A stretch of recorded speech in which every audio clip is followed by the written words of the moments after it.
Lepo pozdravljeni, dragi gledalke in gledalci. Za nami je razburljiv konec tedna. Končalo se je svetovno nogometno prvenstvo in imeli smo predčasne volitve v Državni zbor, ki je po 3 letih dobil novo sestavo. Prvič v samostojni Sloveniji so volitve potekale med počitnicami. Temu primerna pa je bila tudi volilna udeležba. Po še neuradnih podatkih za celotno Slovenijo je bila udeležba na volitvah 51,12%.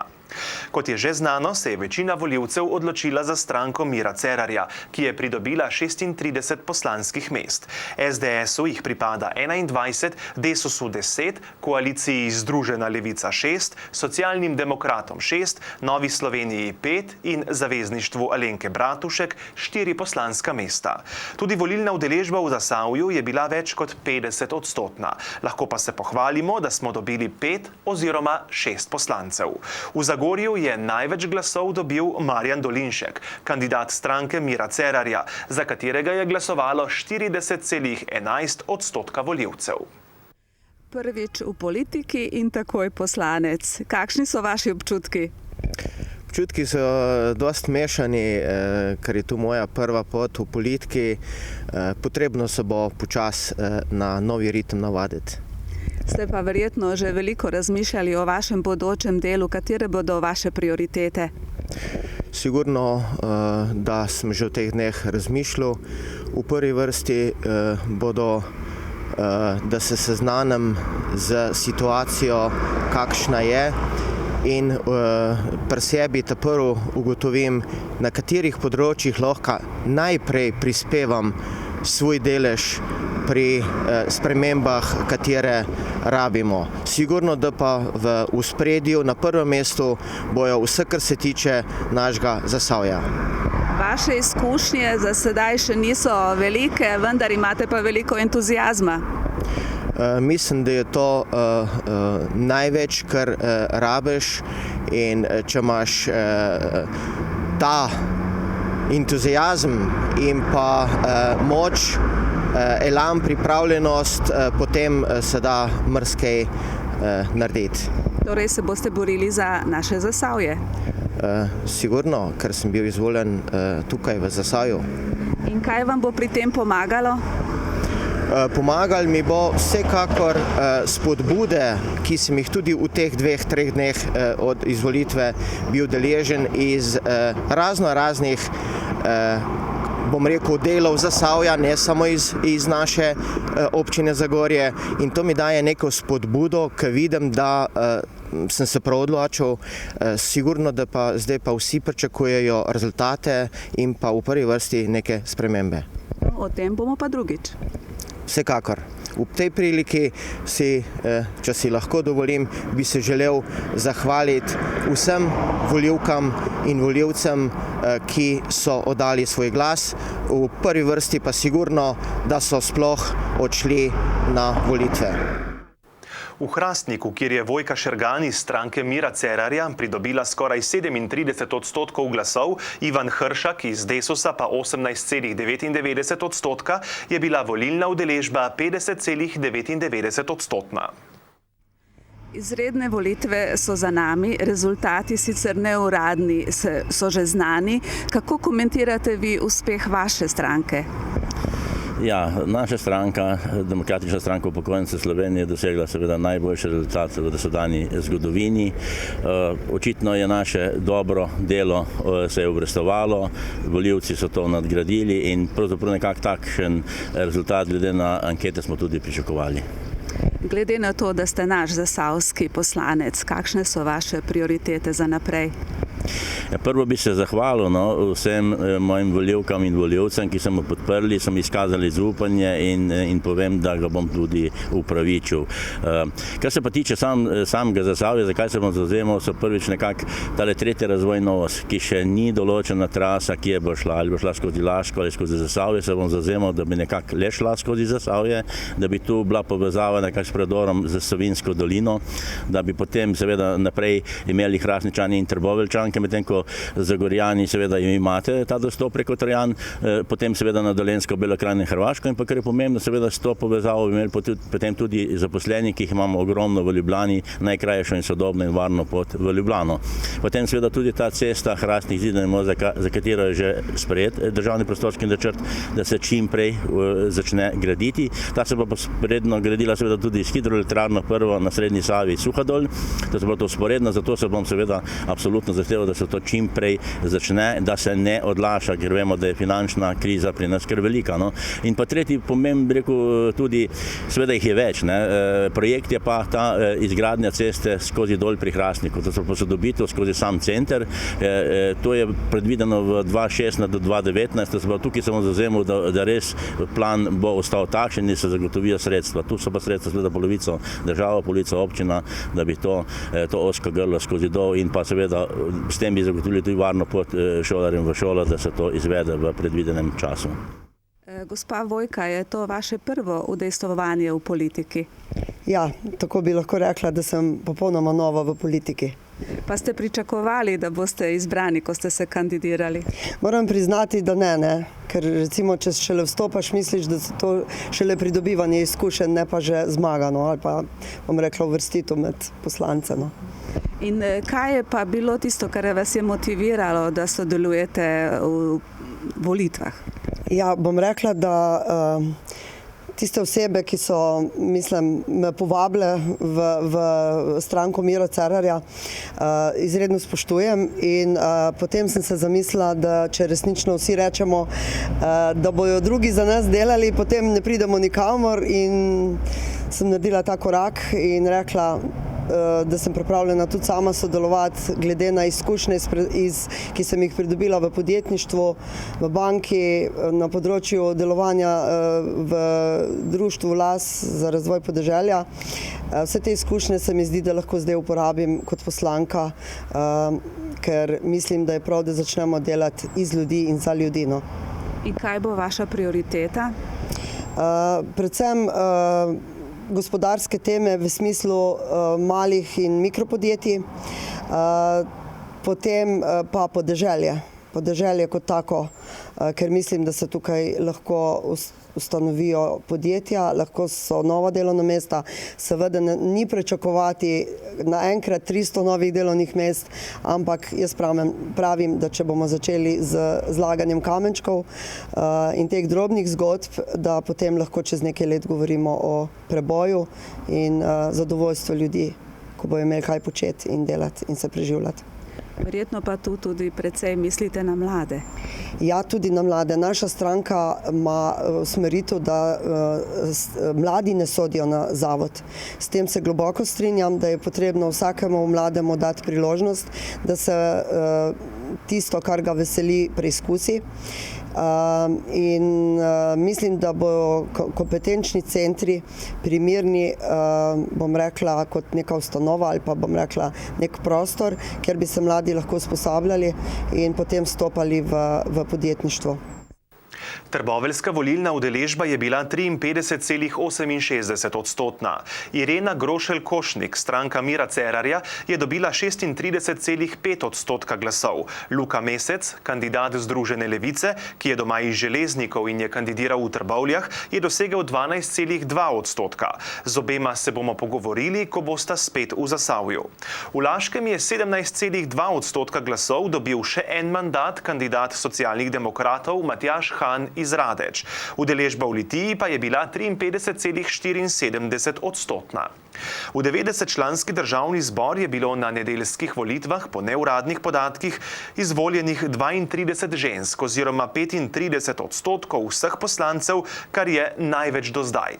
Poslanci, ki bodo sedeli v parlamentu v tem sklicu, so v povprečju stari 48 let. Najmlajši poslanec je star 24 let, najstarejša poslanka pa 70. V povprečju so bili najstarejši izvoljeni na listi Desusa, najmlajši pa prihajajo iz Združene levice. Izvoljena sestava novega sklica državnega zbora Odraža precej visoko izobrazbeno strukturo.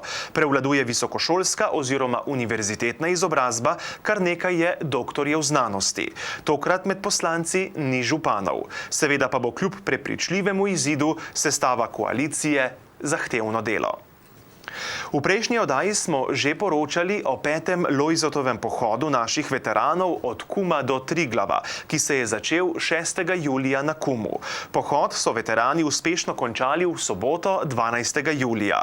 Hkrati s prihodom več kot 100 praporščakov in okoli 500 pohodnikov se je s slovesnostjo na Rudnem polju končal letošnji že 29. tradicionalni spominski pohod veteranov na Triglav.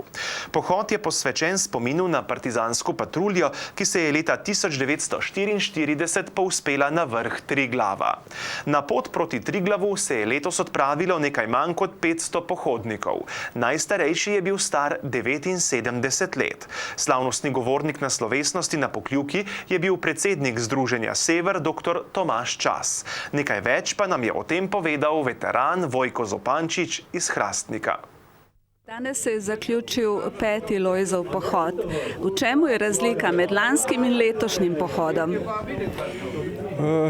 Razlika je v prvi vrsti mogoče bi rekel zaradi vremena, ki je bilo kar mičken drugačno kot prejšnja leta. Po drugi plati pa mogoče zaradi druge trase, ki jo tudi v bistvu vsak let spreminjamo. Mogoče to, drugega pa mislim, da nekako ni bilo razlike od prejšnjih pohodov. Torej so dnevi vsi približno bili enaki, enako težavni? Letos so bili, se mi zdi, kar nekako bolj enakomerno porazdeljene trase, kar se tiče ur hoje, kakor prejšnje leta. Prejšnje leta smo imeli kar kako etapo dnevno, ki je bilo tudi 40 km, tam nekje, letos so bile pa vse tam nekje okoli 30, tako da je bilo to kar mičken bolj, bom rekel, bolj slučajno, ni bilo to namensko, ampak bolj slučajno, porazdeljeno, bolj enakomerno. No. In koliko vas je v nedeljo šlo s Kuma? V nedeljo nas je štartalo, moram prešteti, mislim, da 14 pohodnikov. 13 pohodnikov, ki smo šli celo traso od Kuma do Triglava, plus kolesar, ki se nam je pač priključil na Pokljuki za vzpon na Triglav. Je kolesar 15. ali se računa v teh 14? Kolesar je 14. S tem, da potem na Pokljuki sta se še priključila dva druga, tako da iz Pokljuke proti Triglavu nas je pa štartal 13 plus 3, 16. Pa med vami, torej vas 16, da rečem zdaj na koncu, je tudi kdo, ki je bil na vseh pohodih do sedaj? Sigurnih je nekaj, no. Ne teh Lojzevih, verjetno, mislite, ne? Ja, na Lojzeve. Ja, sigurno, bom rekel, ne bom jih zdaj leštal, ampak jaz mislim, da večina, nekako 3/4 nas je bilo na vseh teh 5 pohodih. In kako je bilo na Kredarici? Na Kredarici v redu je bilo, pač že prejšnji dan, ko smo bili na Pokljuki, smo glede na vremenske razmere, ki smo jih pač nekako prek radija dobili, pa malo smo tudi poklicali Gornje Kredarico, meteorologe, torej te podatke smo nekako dobili zaradi vremena, ki pač ni bil najbolj primeren, tako da smo se že na Pokljuk prejšnji dan, prednje smo štartali, nekako odločili, da na vrh Triglava ne bomo šli, čeprav organizator nekako še ni dal komande ali ja ali ne na vrh. Mi smo rekli, glede na povedi in vsega tega, da ne bomo šli, da gremo samo do Kredarice, pač potem iz Kredarice pa na Staničevo tam, kjer smo prespali. In danes je bil zaključek na Pokljuki, pravzaprav v Rudnem polju? Potem danes smo zjutraj štartali ob 6. uri Staničeve koče proti Pokljuki, smo bili kar lepo pridni, dosti hitro smo bili, tako da smo se še malo uredili, skopali, kak pir spili, še te pravcati pred proslavo, pač tisti njihov pasel pojedli, potem pa seveda tista uradna procedura, proslava in to. In zdaj še zaključek tukaj v Zagorju. To je pa to glavno, tle je pa zaključek. Slikarska kolonija iz Lake Zagorje je zakorakala v drugo 50-letje obstoja. V četrtek 10. julija je bil v gostišču Kum, ki je zadnja leta baza slikarjev, spoznavni večer. Predsednica sveta slikarske kolonije Eleonora Kramer je predstavila udeležence letošnje kolonije, ki prihajajo iz 5 držav. Iz Slovenije, odkudar je udeležba vedno najštevilčnejša, Hrvaške, Srbije, Kosova in iz Poljske. Vseh udeležencev na zboru v četrtek še ni bilo. Sledila je predstavitev članov sveta, ki bodo sodelovali pri organizacijskih zadevah. Nato je sledil program letošnje kolonije, ki je seveda slikarsko obarvan. Udeleženci so povabljeni tudi na spremljajoče dogodke v okviru kulturnega dogajanja v Zagorju. Petkovi glasbeni večeri z nastopom tria Jureta Toritja in v petek 18. julija predstavitev kratkih filmov z animatorko Špelo Čadež, ki bo sledil koncert Brine Vogelnik.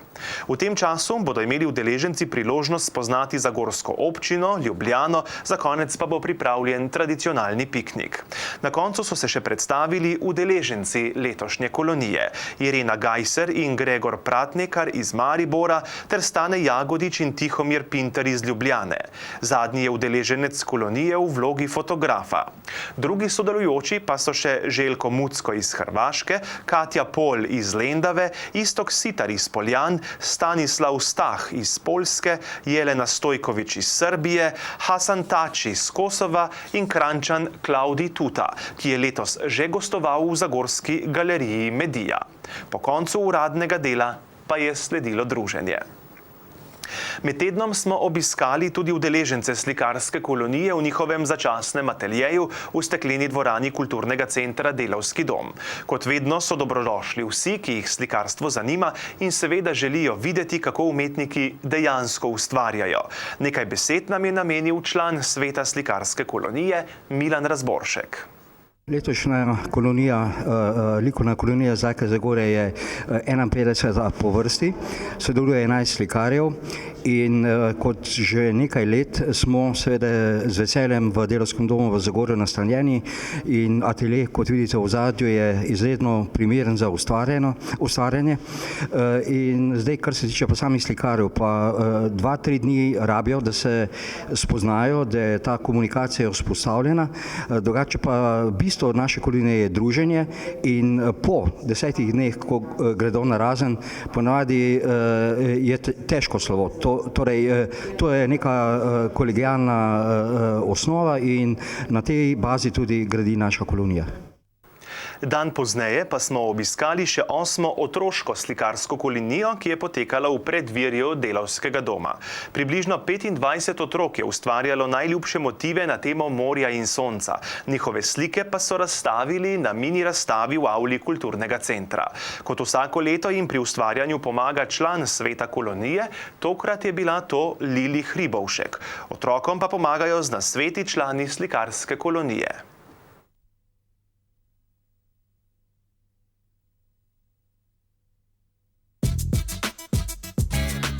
Tudi v tem tednu vam ponujamo nekaj izdelkov po zelo ugodnih akcijskih cenah. Vabimo vas v EVE center. To je mesto, kjer dobite vse.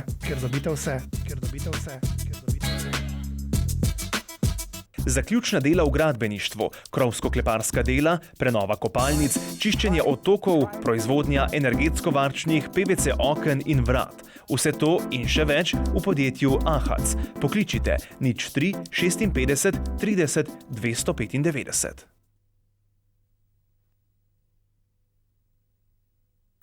Poletja zaznamujejo številne gasilske veselice in tekmovanja. Podoben dogodek je bil tudi v Šentlambertu, kjer je prostovoljno gasilsko društvo Šentlambert te dni praznovalo svoj 80. rojstni dan. Prireditev je vodil Boštjan Grošelj, udeležila pa so se je tudi gasilska društva iz Zagorja in okolice ter direktor občinske uprave Zagorje Rudi Medved. Podeljena so bila priznanja zaslužnim članom društva ter sodelujočim društvom in posameznikom. Zahvalili so se tudi vsem vsem, ki so z botrstvom podprli najnovejšo pridobitev, novo brizgalno. Za častnega člana društva so razglasili dolgoletnega zaslužnega člana Janeza Grobolška. Seveda je bilo treba novo brizgalno tudi blagosloviti, za kar je poskrbel kisovški župnik Janez Mrak. Dogodek je imel svoje nadaljevanje še naslednji dan, za dobro razpoloženje pa sta poskrbeli kar 2 veselici. O vsem smo se pogovarjali s predsednikom prostovoljnega gasilskega društva Markom Pavškom. Gasilstvo ima v Sloveniji kar dolgo tradicijo. Tudi v Šentlampertu je temu tako. Tako je. Gasilci v Šentlampertu smo 5. julija 1934 so se ustanovili gasilsko društvo. Danes praznujemo 80-letnico, v tem smo imeli slavnostno sejo. Prevzeli smo novo motorno brizgalno. Kaj se bo še dogajalo? Danes bo pogostitev vseh prisotnih, vseh botrov te motorne brizgalne, vseh gasilcev, ki so se odzvali našemu povabilu. V jutrišnjem dnevu pa ob 3 popoldne sledi gasilsko 23. tradicionalno gasilsko memorialno tekmovanje. Po tekmovanju pa sledi veselica z ansamblom Mambo Pinksi. In koliko članov šteje vaše društvo? Prostovoljno gasilsko društvo Šentlambert šteje 130 članov. Tako da... Kaj pa mladi? V naše vrste skušamo privabiti čim več mladih, tako da imamo pionirsko zasedbo, ki šteje tam okrog 20 otrok. Z njim se ukvarjamo kot gasilci in v poletnem času pa tudi delavnice in take stvari organiziramo za mlade. Torej se ni bati za bodočnost gasilcev?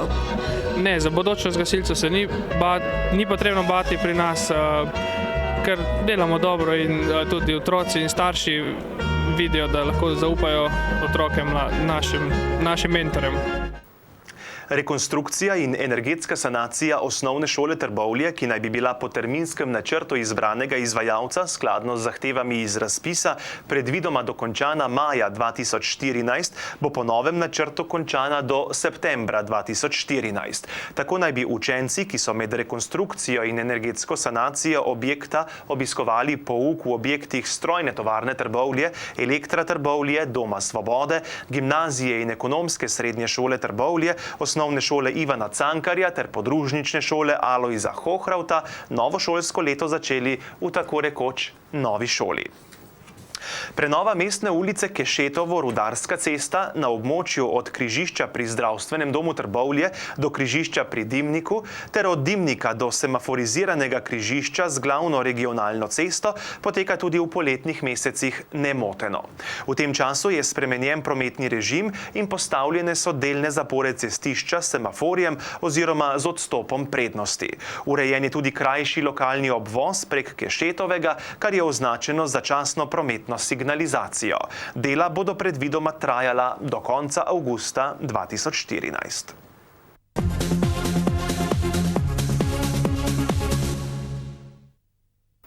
Na obrobju starega mestnega jedra v Trbovljah stoji ena od arhitektonsko najmogočnejših meščanskih hiš, dvonadstropna Kukenbergova hiša, vredna ogleda zaradi unikatnosti njene fasade, polne številnih štukatur. Po letu 1882 je bilo več lastnikov, med njimi je bil tudi Matija Dolničar, ki je porušil staro dotrajano kočo in na njenem mestu zgradil veliko novo dvonadstropno hišo, takšno kakršna je danes. V njej sta bili gostilna in čevljarska delavnica. V njenih prostorih se je odvijalo bogato družabno življenje, gostilniško in društveno, predvsem pa je slovela po svojih plesnih večerjih. V avli prvega nadstropja je bil na stropu obešen kristalni lestenec, ki je osveteljeval orkester in plesalce pod njim. Do plesišča je s ceste vodilo stopnišče z mozaično okrašenim podom in še lepšo stopniščno ograjo. Ko so leta 1909 v Trbovljah ustanovili Sokolsko društvo, je bil drugi sedež Sokolov v Kukenbergovi hiši, v kateri so imeli tudi svojo telovadnico, odkudar so se leta 1921 selili k Špancu. Na žalost je danes ta zgradba kljub trudu posameznikov zaradi neurejenih lastniških odnosov v precej slabem stanju.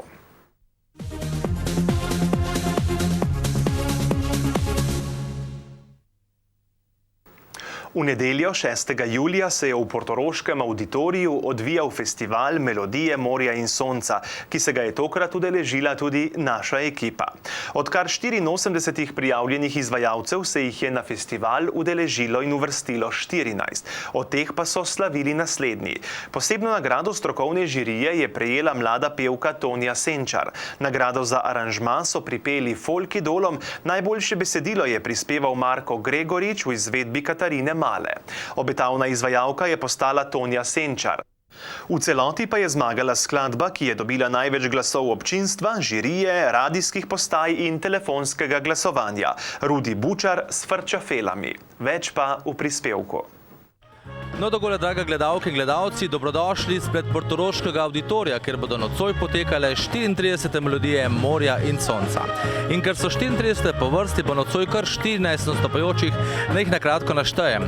Nocoj bodo gledalke in gledalce v portoroškem auditoriju zabavali Folk idoli, pa Rebeka Dremelj, Nana Milčinski in Radio Mondo, Katarina Mala, Tonja Senčar, pa skupina Viktori, Igor Lija in Lucien Lončina, pa Manca Izmajlova. In ne nazadnje tudi Favš Dur in Dara Kavrič, pa Enzo Hrvatin, Izi, Rudi Bučar in Frčafele, Statale 56 in na koncu tudi Nuša Derenda. Dogajanje pred portoroškim auditorijem je zelo živo in pestro, imajo tudi svoj poseben festivalski bend in ker je seveda portoroški auditorij že poln, se odpravljamo notri, takoj po koncu pa seveda izjave poražencev in seveda tudi zmagovalcev. No, Helena Blagne se je pa po 25 letih ponovno vrnila na svojo obalo, tokrat brez Naceta Junkarja, pa vendarle s to distanco, četrt stoletja, ko gledate na Melodijo morja in sonca, so se močno spremenile. Kako močno, mogoče na kratko, vtis takrat pa danes 2014? Zdaj, kar ste rekel, četrt stoletja me je kar stisnilo. Res 25 let je od prve zmage. Žal mi je, da danes Naceta ni tukaj v moji družbi. Mal se je spremenil, pravzaprav dosti se je spremenil, ker ta festival današnji mi je bil zelo všeč, je bilo veliko lepih skladb. Všeč mi je bilo, da je bila živa glasba, Lorela in Mario, da ne govorim, da sta bila odlična. Ampak pogrešam tiste razpete melodije, ki so bile včasih, mogoče s tisto noto, kot sem rekla, razpeto za dušo, mogoče to malo pogrešam, to mi je žal. No, veste, jaz se iz najnih intervjujev najbolj spomnim ene vaše izjave, ste rekli, ko sta leta 1989 hodila Naci in Helena skozi Portorož, dan po zmagi. Baje, Naca mi je to pripovedal in tudi vi. Baje so bile ovacije, ljudje so ploskali. Sem ta feeling bi rad slišal, kako je bilo leta 1989. Ja, mi to so bila v 9 nebesih. To so bili res lepi občutki, tudi ljudje so bili bolj sproščeni. Bolj srečni, bolj smo se družili, se to tako vemo, da to so bili drugi časi. No, tako da jaz upam, da se bojo kdaj ti časi povrnili. Ampak res nepozabno je bilo takrat zmagati na enem festivalu. Tudi zelo je bilo cenjeno to, ta festival je bil zelo cenjen. Jaz upam, da ga bojo uspeli uživiti nazaj in res postaviti mu takšno ceno, takšno pozicijo na ta piedestal, kot si festival Melodije morja in sonca pravzaprav tudi zasluži. No, dolgoletni sodelavec televizije ETV Aleš Matko pa je bil tudi eden izmed 5 članov žirije na letošnjih 34 melodijah morja in sonca. Zanimajo me dve reči. Torej, kaj je žirija najbolj gledala, katere parametre pri ocenjevanju pesmi in glede na to, da je nekako po publiki in tudi po ostalih parametrih zmagal Rudi Bučar in Frčafele, kako ste zadovoljni s tem končnim izkupičkom? Dejansko smo v komisiji gledali celoto paket od glasbe, aranžmaja, besedila. Moram reči, da smo si najprej ogledali na generalki, tisto končno besedo pa smo dali po izvedbi, ocenjevali pa smo dejansko nastop, ker recimo na CD-ju, če ga nekdo posluša, vsak dobro poje. V amfiteatru auditorija je bila pa zadeva malce drugačna. Moram reči, da smo edino pri izvedbi malce se pozabavali ali med Izijem oziroma med Manco Izmajlovo, a na koncu smo se odločili, da je Izi tisti, ki si bolj zasluži. Bilo je bolj čustveno. In da ne boš kar tako na izi šel skozi, da še vprašamo, Helena Blagne je bila nadušena nad živim orkestrom, nad bendom Auditorija oziroma festivalskim bendom. To ni enostavno peti v živo. Morda kako ocenjujete to zadevo, da so v živo peli letos vsi izvajalci? Jaz bom tako rekel, to je song contest, ne show contest, ker je vse hojla, drih, hop, sasa.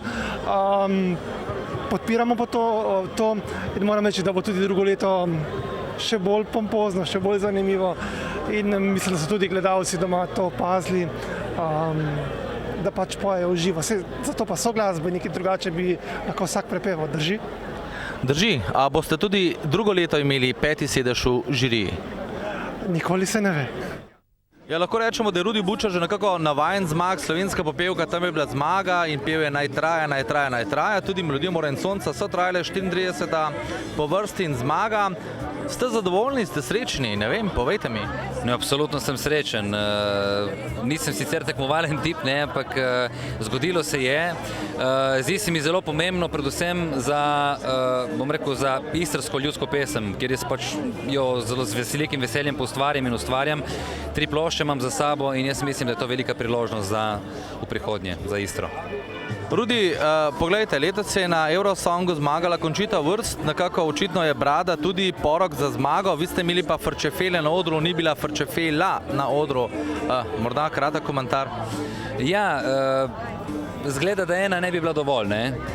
Kar se pa Brade tiče, ja, preverjeno je, ne, da letos Brada zmaguje, tako da verjetno do slovenske popevke še dolga.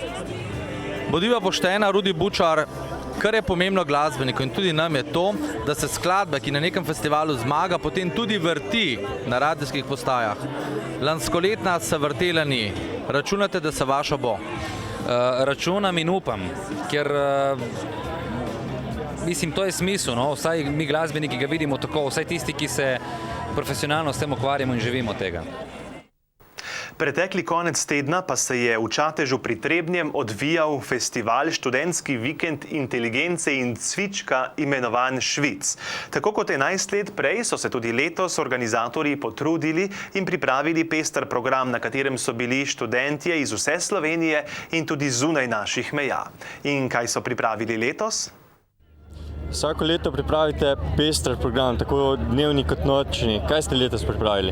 Ja, letos smo nabrali nekaj zanimivih skupin, nekaj novih, nekaj starih. Midva Zabluna generacija, Tabu se vračajo že večkrat. Pol nekaj imamo novih SARS, to so srbska atrakcija, ki naredi neverjetno vzdušje na odru.